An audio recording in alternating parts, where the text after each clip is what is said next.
portent peut-être du luxe sans savoir ce qu'il y a vraiment derrière.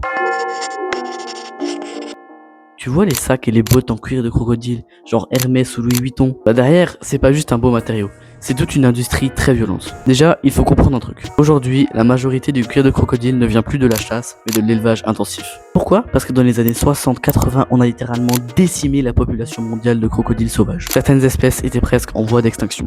Du coup, les États ont mis des règles, notamment avec la CITES. Et l'élevage s'est développé dans les années 70-80 pour remplacer la chasse. Mais là où ça devient vraiment chaud, c'est les conditions d'élevage. Dans beaucoup de fermes, les crocodiles vivent dans des espaces hyper réduits. Souvent en béton, presque impossible de bouger. Le but est simple, éviter les marques et les cicatrices pour que la peau soit parfaite pour les marques de luxe. Ils naissent, vivent et meurent là-bas pendant environ 2 ou 3 ans sans jamais voir les lumières du jour.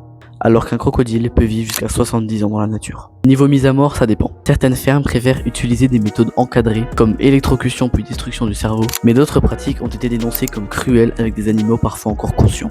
Maintenant, si tu compares avec les années 80, c'est paradoxal. Avant, c'était pire pour les populations sauvages, on chassait massivement, certaines espèces ont été décimées, mais aujourd'hui, même si les espèces sont bien mieux protégées, le problème s'est déplacé. On est passé d'une chasse massive à une production industrielle de crocodiles pour le luxe. Il y a aussi un énorme impact environnemental.